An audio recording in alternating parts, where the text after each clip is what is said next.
Storytelling. It's having a bit of a moment right about now, and it's definitely a bit of a buzzword, especially connected to social media and content creation. But it's also something that I think can add depth to many other aspects of your life. And that's something that I've been reflecting on this weekend because I did something extremely retro this weekend. I actually went to a photo shop and I printed off some physical photos that had been on my phone so that I could put them on the wall of my bedroom. And the reason why I think this is so retro is because who really does this anymore? Not many people. Like, if we want to print something, usually we use online services, but I was a bit impatient and I didn't want to wait. So, hence the fact I went to a shop. But also, we don't really print photos anymore, not in the way that we used to. Like, our devices, our phones are often filled with hundreds upon thousands of pictures, some of which you'll never look at again. And in my opinion, that's a real shame because looking at those photos now on my bedroom wall makes me so happy because I took both of those photos and it's something unique that you're not going to find in other people's homes. And I think we should embrace the photographs we take a little bit more.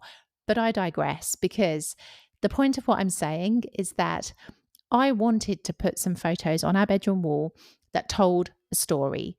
And everything that I do in my life has that kind of meaning and depth. I like what I do to have meaning and significance. I'm really not a superficial person. I'm a very deep and meaningful person. And the same goes with the way I decorate my home, the way I carry myself, the things that I do, the work that I produce. There is a real level of depth. And so decorating our bedroom, because really now we have finally finished 3 months in, since moving to this home, we finally finished our bedroom. I wanted to choose two pictures that represented the city that I'm from, which is London, and the city that my boyfriend is from, which is Palermo. And I wanted those pictures to be shared experiences. So I wanted them to have been taken in a moment that we both had together, an experience that was shared between us to bring that connection through. And both of the pictures I chose were aerial shots of the two cities, and both of them were indeed shared experiences. So in Palermo, we'd gone to the top of a church in the historical centre, and we'd taken this amazing photograph of the rooftops of Palermo, but it was a real gritty, raw, real photo, just the way that I like it. And I remember that church trip so much because I had severe vertigo trying to come down the stairs because it was a winding staircase with gaps for, like, to go all the way down, and my legs were like jelly. It was quite funny because I was literally sitting on every single step on the way down, panicking as hell. So that's a funny story that we can tell whenever people look at that picture. And then equally, the picture of London was taken from Sky Garden, which is an incredible rooftop garden in London. It was my boyfriend's first trip to London, and he came over to see the coronation of the king. So again, a really historical moment.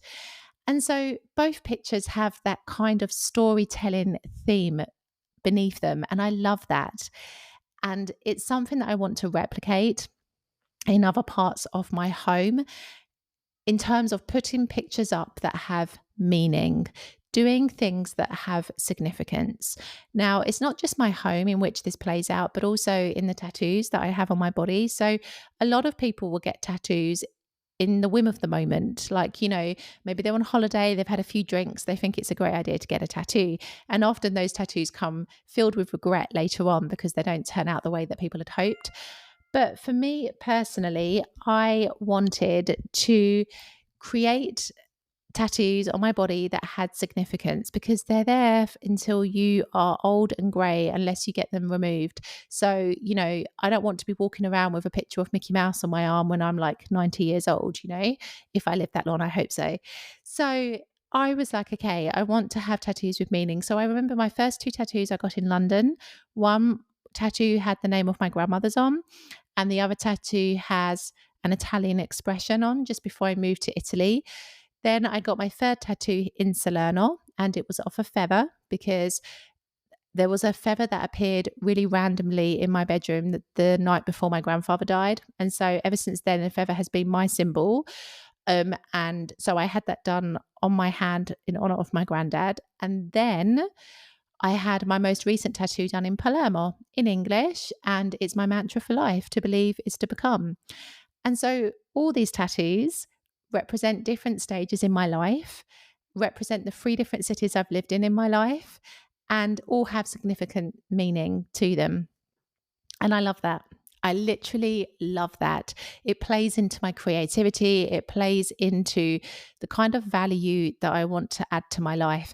And, I just think everything in life should add value in some way. The words that you speak, the way you decorate your home, the way that you dress, the kind of person you are, the books that you read, like, your interests, your hobbies, the photos you take, everything should add value to your life. I cannot stand superficiality. I am definitely not one of those shallow people who only wants to take selfies and, pictures of my dinner and think that I'm doing people a service by posting this kind of content. I'm definitely somebody who likes to give more through my content, like value, like really trying to help people and to educate people about life in Italy, but also in terms of giving insights into what life can be like in this beautiful country.